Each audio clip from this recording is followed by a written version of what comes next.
Assalamualaikum warahmatullahi wabarakatuh. Waalaikumsalam warahmatullahi wabarakatuh. Alhamdulillahirabbil alamin. Wassalatu wassalamu ala sayyidil anbiya'i wal mursalin wa ala alihi wa sahbihi ajma'in. Amma ba'du. Hadratal muhtaramin, para alim yang kami taati, wabil khusus yang hadir di tengah-tengah kita, Kiai Haji El Junaidi. Assalamualaikum. Waalaikumsalam warahmatullahi wabarakatuh.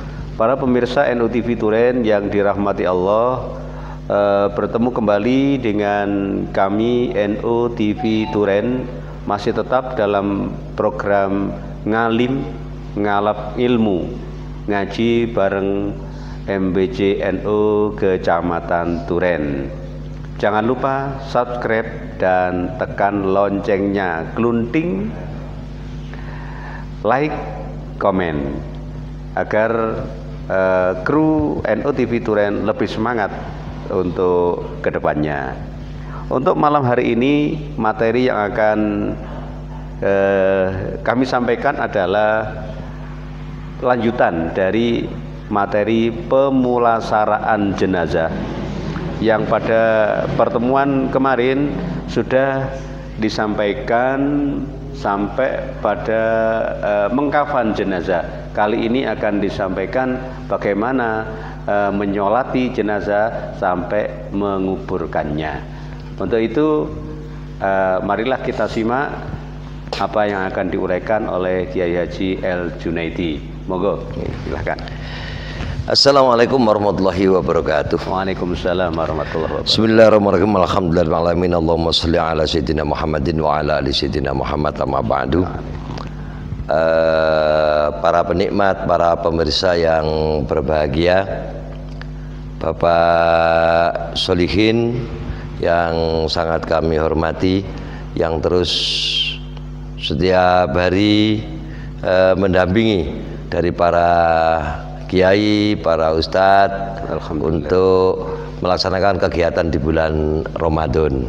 Mudah-mudahan Pak Solihin dan kita semuanya selalu diberikan kesehatan oleh Allah Subhanahu wa Ta'ala. Amin ya rabbal alamin. Walaupun kita saat ini masih dalam situasi bulan corona, ya, bulan corona, bulan Ramadan yang didampingi dengan corona. Cuman alhamdulillah dengan kegiatan-kegiatan yang semacam ini Allah Subhanahu wa Ta'ala selalu melindungi kita bersama. Amin. Terutama warga NU di Kecamatan Turen. Amin. Ya, amin. Dengan giat aktif mendengarkan, mengikuti kegiatan NU online di MBC Turen, NU Turen ini akan selalu mendapatkan rahmat, nikmat, perlindungan dari Allah Subhanahu wa Ta'ala. Amin ya rabbal alamin. Pemirsa penikmat yang berbahagia, beberapa episode yang lalu ini kami sampaikan yang berkaitan dengan masalah mulai dari memandikan jenazah, mensolati jenazah. Kemudian kali ini mungkin tidak, materinya tidak terlalu banyak Pak Solikin, mungkin itu ya, hanya mensolati dan menguburkan jenazah. Ini mensolati dan menguburkan jenazah. Sholat jenazah. Sholat jenazah itu kalau definisi sholat adalah af'alun wa aqwalun muftatahatun bitakbir wa muhtatamatun bitaslim. Ya, definisi sholat itu adalah beberapa ucapan dan beberapa perbuatan, aqwalun wa af'alun muftatahatun bitakbir, diawali dengan takbir, dan muhtatamatun bitaslim, diakhiri, dipungkasi dengan salam. Ya, hanya pada sholat jenazah ini, pada sholat jenazah tidak masuk dalam definisi itu Pak Solihin. Karena hanya akwal, tidak ada af'al. Ya, af'alnya hanya berdiri, hafalnya hanya berdiri, sehingga mungkin dengan definisi itu akan lebih memudahkan kita untuk melakukan kewajiban sholat jenazah. Ya, kewajiban sholat jenazah. Bahkan dulu saat saya mondok di Blitar, hampir setiap hari kan saya menderekkan kiai itu untuk ngaji kemana-mana, untuk takziah dan lain sebagainya. Di antaranya salah satu saat ini saya menderekakan beliaunya takziah ke daerah yang tidak ada air. Ya, karena kami berangkat naik sepeda motor, gonceng kiai sepuh yang begitu sepuh, saya gonceng pakai sepeda motor. Ya, karena beliau memang yang perintah, saya juga berangkat saja ke daerah yang tidak ada air. Ternyata di sana berangkat jenazahnya sudah selesai kalau menguburkan. Akhirnya saya diajak ke makam. Langsung sholat. Kemudian saya mau, yai kulo tasik badhe wudu rumiyin. Serasa wudu lha apa karo banyu. Nah, seperti itu. Jawabannya cuma seperti itu. Dan itu jadi tanda tanya besar bertahun-tahun. Ya, bertahun-tahun. Tanda tanya besar bertahun-tahun. Saat saya ngaji sampai pada kaidah-kaidah fikih seperti kaidah sholat yang tadi saya, definisi sholat yang saya sampaikan, ternyata ada jawaban. Ya, ternyata ada jawaban bahwa sholat itu beberapa ucapan dan beberapa pekerjaan. Kalau tidak masuk pada definisi itu, maka sebagian ulama ada yang mengatakan itu hanya doa. Begitu. Dalam waktu yang terpaksa, saya kira seperti itu juga, karena kita sebenarnya ini konsumsi terbatas. Cuman saya kira umat Islam di Kecamatan Turen biar tahu dan untuk memberikan tambahan semangat untuk melaksanakan sholat kewajiban, ya kewajiban, karena bagaimanapun juga itu wajib, termasuk fardu kifayah. Ya, termasuk hukumnya adalah fardu kifayah. Artinya tadi itu tanpa wudu juga boleh. Tanpa wudu bisa. Tanpa wudu. Ya, saya tidak wudu. Ini sama, ini kiai saya pernah mengalami di satu tempat, si tokoh masyarakat itu ya kiai lah sebenarnya itu. Iya. Monggo ingkang badhe nderek salat, dereng enggak ada wudu. Pun mboten usah wudu, monggo nderek mawon. Lah ini seperti itu, cuman belum sempat bertanya apakah boleh gitu. Itu dasarnya di sana. Dasarnya di sana. Karena kaidah salat itu adalah aqwalun wa af'alun.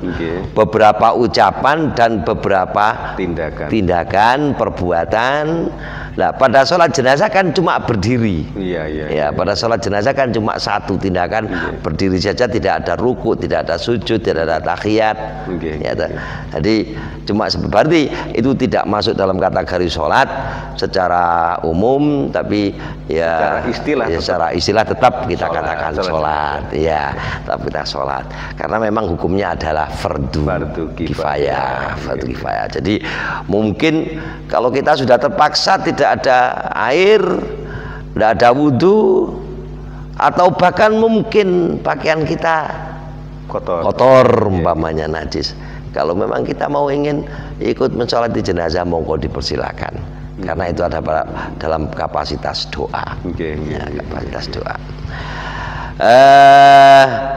Saya kira itu, mudah-mudahan nanti para pemirsa, penikmat ini bisa lebih menyemangati untuk bahwa biar tidak kita itu repot karena untuk mau mengambil wudhu lagi, walaupun sebenarnya yang paling afdal ya kita lengkapi karena itu sholat. Ya, karena itu sholat ya kita ya pakai pakaian yang suci, kita juga punya wudhu, ya kemudian kita lakukan dengan berjamaah, ini akan lebih utama.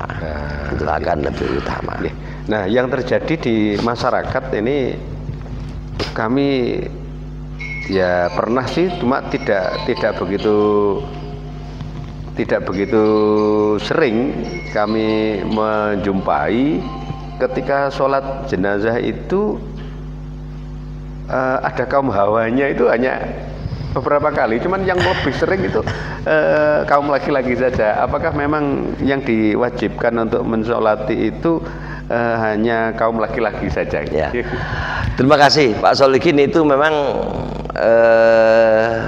di masyarakat kita itu apa ya, mungkin orang-orang perempuan itu jarang, yang masih belum banyak yang ikut mensolati jenazah, sehubungan dengan karena rebeknya ibu-ibu. Ya, kalau ibu-ibu takziah itu kan rebek. Ya, rebek artinya rebek, sholat itu tetap dengan berpakaian yang menutupi aurat dan lain sebagainya, sehingga mungkin ibu-ibu kalau ikut nyolati berarti apa harus budal, kalau ngelawat itu terus bawa ruko, bawa mukena. Belum lagi mereka juga masih bawa lengser, bawa beras dan lain sebagainya. Itu sangat ribet sekali, sehingga umpamanya ibu-ibu itu mau ikut nyolati ya rasanya koyok berendel katanya budal ngelawat seperti itu asal gitu ya. Terlalu banyak yang dibawa. Terlalu banyak yang harus dibawa itu. Tapi tidak menutup kemungkinan Pak Solikin, keluarga. Ya, keluarga ini mungkin anak-anak, cucu-cucu ini yang ibu-ibu, yang perempuan ini monggo kalau memang mau ikut mensolati, ini mensolati keluarga, mungkin bapaknya, mungkin saudaranya dan lain sebagainya, disampaikan saja kepada Pak Mudinnya. Nah, itu saya kira seperti itu lebih luas. Disampaikan saja kepada Pak Mudinnya, Pak Mudin saya minta tempat, saya mau ikut nyolati. Nah, seperti itu. Ini akan lebih bagus. Itu akan lebih bagus. Ini merupakan satu penghormatan dari kita semua, termasuk ibu-ibu, kepada yang meninggal.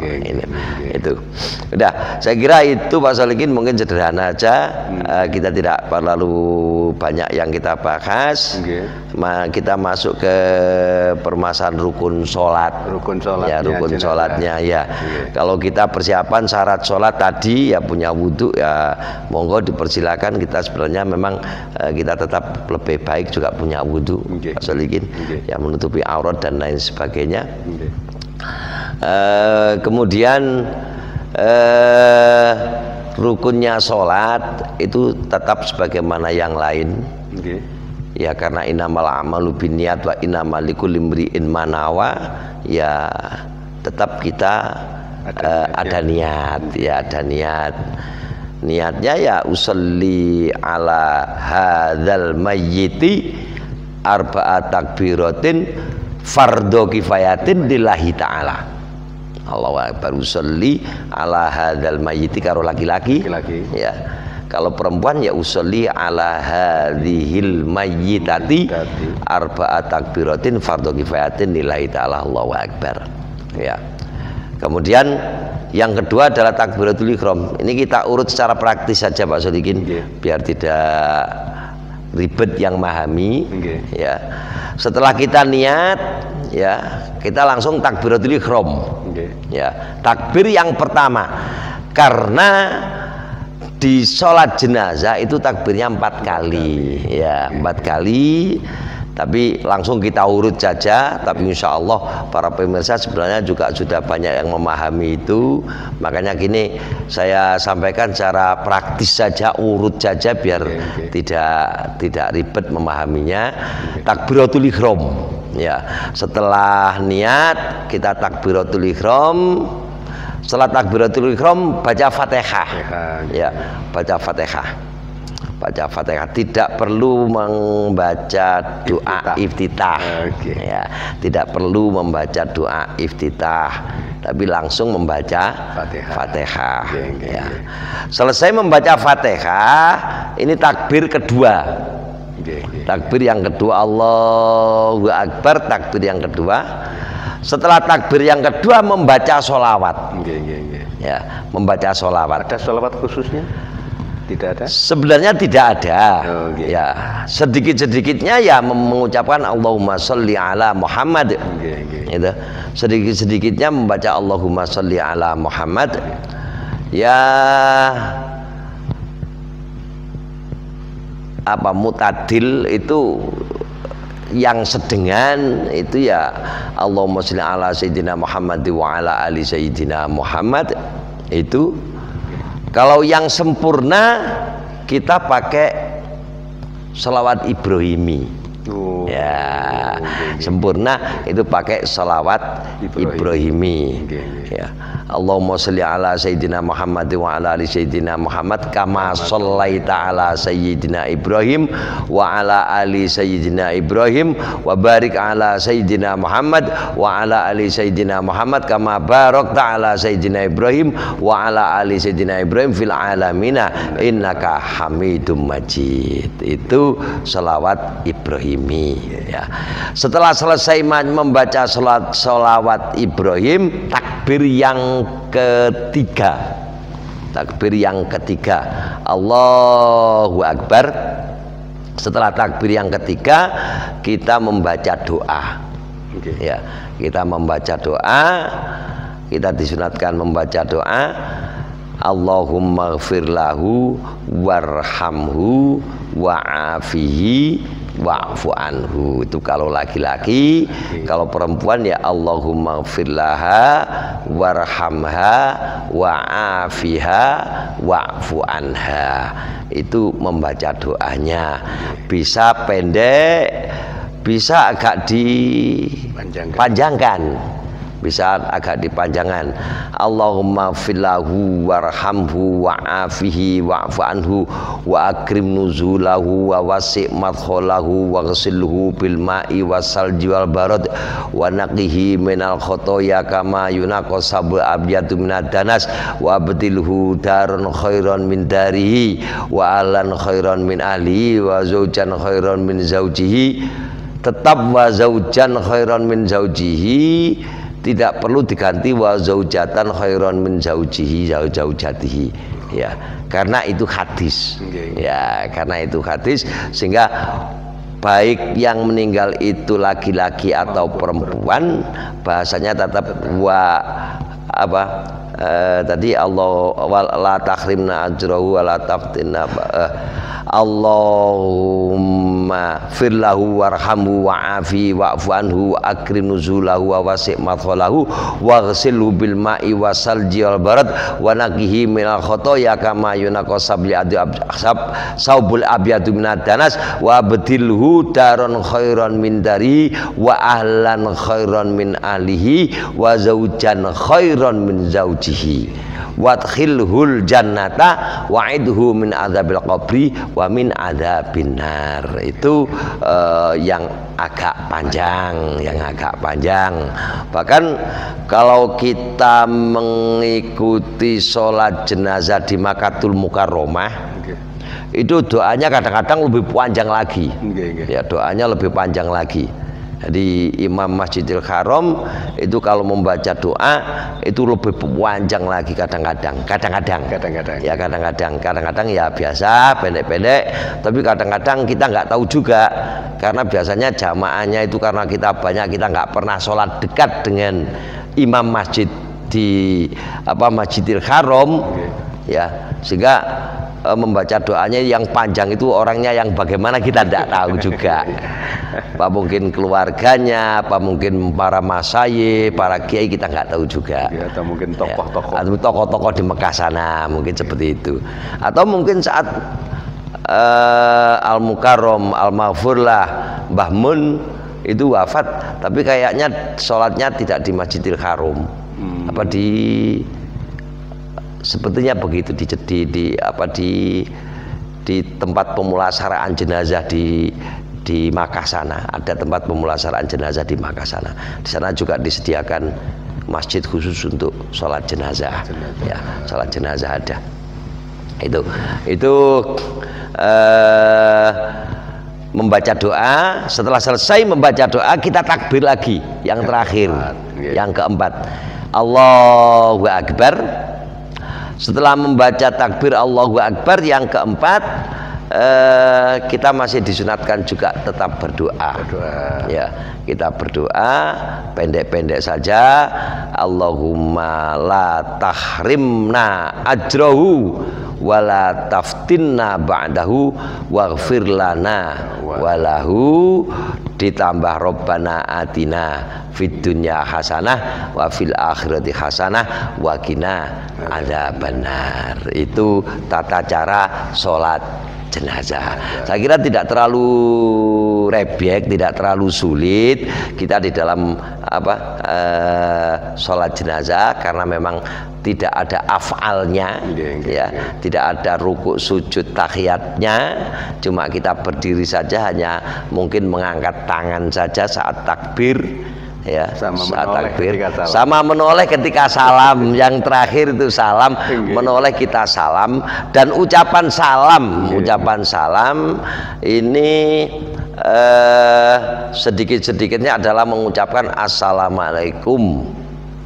Ya, assalamualaikum itu sedikit-sedikitnya mengucapkan salam, baik itu sholat jenazah maupun selainnya sholat jenazah.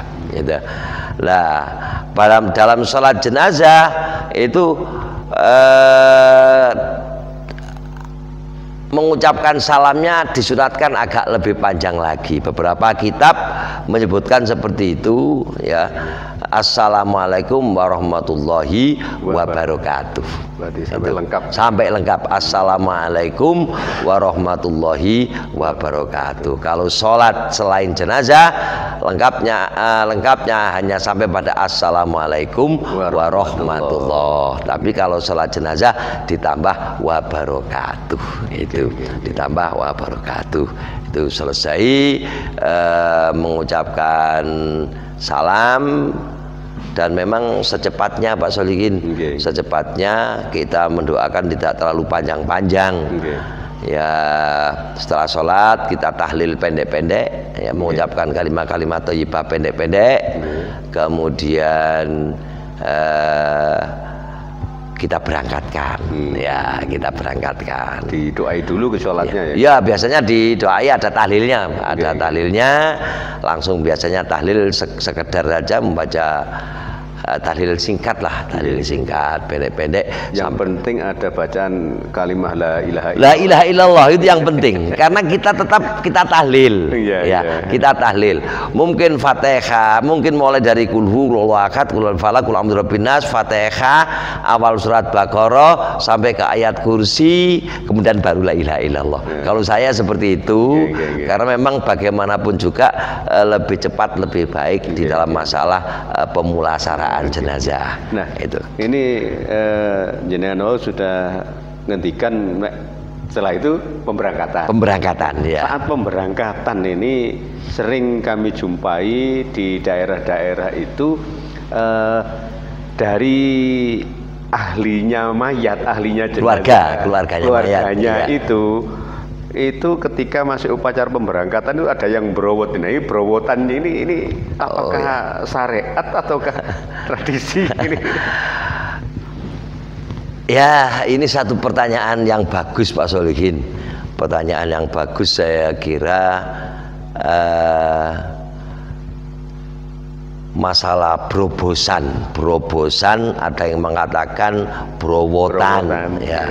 Ada yang mengatakan berobosan, ada yang mengatakan berowotan. Itu selama ini saya belajar ngaji di pesantren, saya ngaji hadis-hadis, baca-baca kitab-kitab, itu sama sekali saya tidak pernah melihat aturan-aturan itu, ya, berobosan itu saya tidak pernah. Artinya dengan seperti itu saya meyakini bahwa berobosan itu bukan syariat Islam, ya, bukan syariat Islam. Tujuannya pun juga sampai hari ini saya tidak tahu tujuan berobosan itu apa. Itu kalau umpamanya kita tahu tujuan berobosan ini, maka kita lakukan secara syar'i. Ya. Satu contoh gini, umpamanya saya tujuannya belum tahu. Umpamanya brobosan itu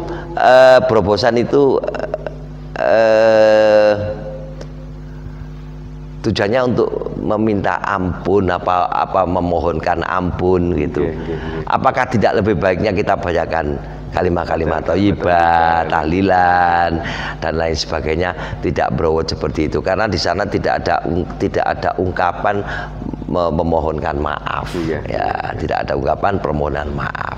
Saya kira cukup itu Pak Solikin. Brobosan itu tidak ada syariatnya, bahkan saya menganggap karena tidak ada tuntunan sama sekali, itu kayaknya juga saya bisa mengatakan bahwa itu adalah bid'ah, ya, bahwa itu adalah bid'ah karena tidak ada tuntunan sama sekali, ya, tidak ada sering tuntunan. Sekali masalahnya, ya, dijumpai di daerah-daerah, ya, terjadi begitu, ya, sering. Ya. Nah, kemudian ketika sudah diberangkatkan, ini sering ada yang pernah saya menyaksikan sendiri itu diputar. Jadi yang tadi di depan menghadapkan kemudian diputar. Ternyata saya tanyakan, opo kok diputar? Iki sirahe iki ndek ngarep. Nah, loh enggak, ya ndek mburi dan lain sebagainya. Ini yang betul ini ketika mayat di dalam keranda digotong mau berangkat ke pemakaman, itu yang benar itu kepalanya di depan ataukah kepalanya di belakang? Di belakang, ya. Kan ketika masih hidup di atas. Apa mau kita jalankan begini aja berdiri kan nggak mungkin, ya, nggak mungkin. Terima kasih. Itu kita kiaskan saja Pak Solikin. Kita kiaskan kalau kita itu sholat, ya. Kalau kita itu sholat dalam keadaan berdiri. Kalau udzur ya pakai duduk, kemudian kalau udzur lagi pakai tidur miring, memujur ke utara menghadap ke kiblat, kemudian terus kalau masih tidak bisa memujur ke timur, kakinya di depan, kepalanya di belakang, itu menghadap kepada kiblat, ya, menghadap kepada kiblat. Saya kira orang berjalan kan juga menghadap, ya. Ini kiasan saja, bukan berarti jawaban yang patok bangkrong, tidak, tapi kiasan saja. Orang berjalan itu mestinya kakinya kan juga lebih dahulu, ya, kakinya lebih dahulu. Karena beliau itu sudah meninggal, ya, dianggap seperti orang yang berjalan, kakinya didahulukan, kepalanya di belakang, di keranda itu kepalanya di belakang, kakinya di depan, ya, di depan. Kayaknya seperti itu. Walaupun juga sebenarnya kalau toh umpamanya kepalanya di depan juga tidak ada halangan, tidak dipersilakan saja, tidak apa-apa. Kak ngarai mayit urip maneh. Cuman ini terjadi banget, ini sering terjadi. Itu sering terjadi. Itu mungkin ya ucapan-ucapan dari para sesepuh, orang tua dulu, mungkin seperti itu. Tapi kita kiaskan dengan kiasan yang paling dekat, rodok masuk akal itu ya, itu seperti itu. Berarti kakinya di depan. Kakinya di depan. Kata itu diberdirikan kakinya di depan, terus yang diangkat berarti langsung menghadap. Iya, langsung menghadap, ya, langsung menghadap ke depan, ya. Ya seperti itu. Cuma sampai kepada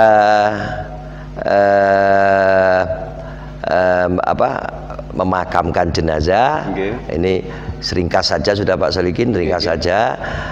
Memakamkan jenazah ini yang paling bagus, menurunkan jenazah itu dimulai dari posisi arah bawah. Dari bawah, dari selatan, kalau dari sini berarti itu yang baik itu seperti itu.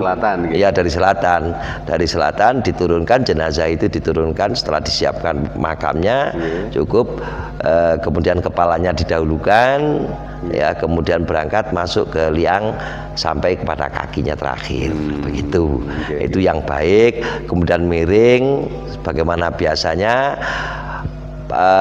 Tali-tali kita lepas, tali-tali kita lepas untuk membuka wajah agar pipi jenazah bisa kita tempelkan dengan tanah, kaki jenazah bisa kita tempelkan dengan tanah, ya. Tapi jangan berasumsi bahwa kalau tali ini gak ditalini terus jadi gak diudari tadi hantu pocong. Tidak seperti itu Pak Solikin, ya. Kita tidak punya keyakinan seperti itu. Tapi ada kesunatan yang pasti kita tinggal kalau talinya nggak dibuka, itu loh. ada kesunatan yang kita tinggal. Itu satu. Makanya tetap kita buka, pipinya kita tempelkan ke tanah, ujung jari kakinya kita tempelkan ke tanah. Itu merupakan satu kesunatan seperti itu. Kemudian kita adani, ya, kita pakai telisik. Kemudian, nah punten Gus, adanya itu dilanjutkan sampai iqomah apa? Monggo, itu pun juga sunat, dan saya sendiri sampai hari ini itu hanya kias-kias saja. Sampai hari ini ya kias-kias saja. Monggo kalau pakai iqomah monggo, tidak nggak apa-apa. Bahkan kalau tidak diadani pun tidak apa-apa. Hanya kita mengingatkan kepada para jamaah, para pentakziah itu untuk bahwasanya kalau kita adani itu apa? Kalau orang meninggal ini loh, sudah meninggal, sudah tidak lagi bisa sholat, mari kita sholat sebelum kita dimakamkan seperti orang ini, ya, sebelum kita masuk, minimal di sana. Makanya kita itu disunnahkan bertakziah itu tidak hanya di rumah, tapi harus sampai ke liang, ya, sampai pemakaman. Ini dalam rangka bisa muhasabah, bisa introspeksi diri, ya, bisa introspeksi diri agar diri kita nanti bagaimana harus menyiapkan diri sebelum kita mati. Karena kita sudah pasti, karena sesuatu yang pasti, ya pasti, yang pasti, dan tidak mungkin kita tidak akan mati, tidak mungkin, pasti dikuburnya juga. Ini. Kemudian sampai kepada pemakaman kita pasang telisik, ya monggo kita pasang telisik, karena kita tidak pakai luang landak, ya luang landak, tapi kita pakai cempuri, ya berarti harus pakai telisik. Kalau luang landak ya telisiknya cukup sederhana, belabak sitok atau dua mungkin ditemu sudah cukup. Tapi karena kita pakai cempuri, ini ya berarti harus pakai telisik. Dan telisiknya juga kita ukur saja yang sederhana, sekitar ukuran 80 cm itu aja.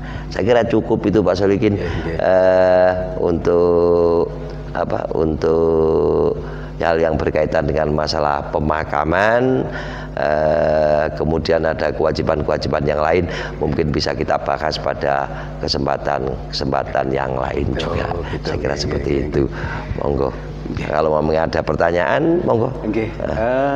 Ini Mahesan. Oh iya, nisannya ini kalau beli nisan di bakul penjual itu mesti ditanya lanang po wedok. Nah ini apakah juga penting harus ada ciri khususnya itu? Ya, saya sendiri tidak tahu. Saya sendiri tidak tahu paisan lanang ising ini, maisan wedok ising ini, saya juga nggak tahu. Ya, sampai hari ini tidak tahu. Hanya mungkin kepentingannya saat kita berziarah, saat kita ziarah itu kita tahu iki ibu arek, iki bapak arek, seperti itu. Itu mungkin akan lebih lebih mudah seperti itu. Karena apa? Karena kita membaca tulisan di kuburan, di nisan itu hukumnya makruh. Ya, membaca tulisan di kuburan itu hukumnya makruh. Cuman sampai saat ini baca tulisan yang makruh itu baca dengan diucapkan apa cuma di batin tok. Ya. Kalau kita mencari mungkin mengucapkannya, monggo mengucapkan. Nah, itu untuk membedakan yang laki-laki dan perempuan rasanya akan lebih tepat, memang harus seperti itu. Dan saya kira orang sepuh-sepuh dulu itu sudah punya pemikiran yang luas untuk kepentingan anak cucunya pada kita ini. Ya, makanya kadang-kadang seperti saya ini mencari kuburannya emak saya kadang-kadang masih bingung. Ya, masih bingung karena agak berjauhan dengan bapak saya, ini agak berjauhan. di mak saya itu ada beberapa makam yang sama, sehingga makku itu sing di kadang-kadang. Apalagi sekarang jumlahnya makin banyak. Jumlahnya makin banyak dan saya hampir setiap hari ke kuburan. Setiap hari ke kuburannya orang-orang ya. Nah, kemudian biasanya setelah ditancapkannya apa tadi itu nisan atau maesan dalam bahasa Jawanya, itu ada talqin. Oh iya. Bagaimana dengan talqinnya itu? Talqin lakinu mautakum bi qiraatil Quran, ada lakinu mautakum bi surat Yasin, atau lakinu itu hukumnya sunnah. Hukumnya sunnah. Saat ada hadis bahwa setelah jenazah itu ditutup dengan tanah, ditutup dengan tanah, maka jenazah itu mendengar terompah, mendengarkan sepatu atau sandal-sandal para pentakziah yang berangkat pulang. Yang berangkat pulang, dia merasakan kesendirian. Sebenarnya memang yang jenazah itu seperti ini Pak Solihin, yang paling disedihkan oleh jenazah, yang paling disedihkan oleh jenazah itu baru mulai menyadari dirinya bahwa dirinya telah mati. Itu saat itu. Ya, saat itu. Saat dia dicabut nyawanya, dia hanya merasa bahwa kesakitan. Ya. Saat dia dirawat, dimandikan, dia ragu, mosok sih aku wis mati.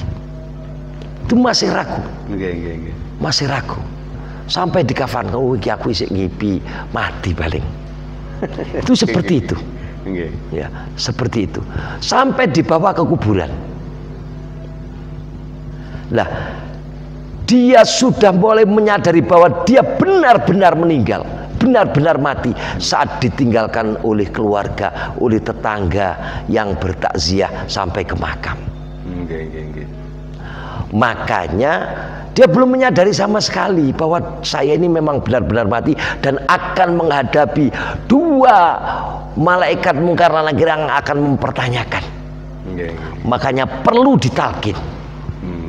Perlu ditalkin. Mereka sadar, mereka tahu, mereka mendengar. Para jenazah itu mendengar sekali apa yang diucapkan, apa yang dilakukan oleh orang-orang yang di atasnya. Ya. Makanya perlu sekali karena mereka sudah mulai menyadari bahwa aku ini bener-bener mati tiba-tiba. Itu mati temenan saya. Tiba-tiba gak ngipi. Itu yang paling disusahkan oleh orang-orang yang meninggal saat dimulai ditinggal pergi oleh para pentakziah dari wilayah makam. Itu makanya talqin itu begitu pentingnya untuk mengingatkan kembali bagi orang-orang yang beriman, bagi orang-orang yang bertakwa, bagi orang-orang muslim, bagi orang-orang yang taat kepada Allah Subhanahu wa taala akan mampu menjawab sebagaimana yang dituntutkan, akan teringat kembali sebagaimana yang dituntutkan oleh pentalkin para mudin. Ya, itu harapan. Tapi bagi orang-orang yang nuwun sewu, yang tidak pernah sholat, yang tidak pernah melakukan kebaikan, orang-orang yang tidak melakukan perintah-perintah Allah, ini ya ditelkino ping sewu Pak Solihin dalam satu hari, ya mungkin tidak akan mampu untuk menjawab dengan benar. Demikian mungkin Pak Solihin. Terima kasih Yai Haji El Junaidi yang sudah menyampaikan tentang rangkaian pemulasaraan jenazah sampai pada yang terakhir tadi adalah pemakaman dan membacakan talqin untuk si mayat. Para pemirsa yang dirahmati Allah, mudah-mudahan apa yang disampaikan tadi menjadi tambahan wawasan kita bersama di dalam melakukan kewajiban kita kepada saudara-saudara kita yang meninggal dunia sampai pada memakamkan dengan benar. Mudah-mudahan menjadi ilmu yang bermanfaat, dan untuk meraih ilmu yang manfaat maka pertemuan ini akan ditutup dengan doa. Mari kita bersama-sama untuk membaca wal asri 3 kali sebagai adat kebiasaan para sesepuh kita, para leluhur kita, para ulama, nahdien. Ini setiap acara ini diakhiri dengan membaca wal asri 3 kali. Monggo. Bismillahirrahmanirrahim. Wal asri innal insana lafi khusrin illa alladzina amanu wa amilus solihati wa tawassaw bil haqqi wa tawassaw bis sabr. Bismillahirrahmanirrahim. Wal asri innal insana lafi khusrin illa alladzina amanu wa amilus solihati wa tawassaw bil haqqi wa tawassaw bis sabr. Bismillahirrahmanirrahim. Wal asri innal insana lafi khusrin illa alladzina amanu wa amilus solihati wa tawassaw bil haqqi wa tawassaw bis sabr. Walhamdulillahirabbil alamin. Alhamdulillahirabbil alamin. Usai sudah bahasan untuk pemulasaraan jenazah dari kami awal hingga akhir. Manakala terdapat kekurangan, kekhilafan, mohon maaf yang sebesar-besarnya. Dan tuku duren nang warungi Yu Jainab NU TV Duren memang mantap. Wassalamualaikum warahmatullahi wabarakatuh.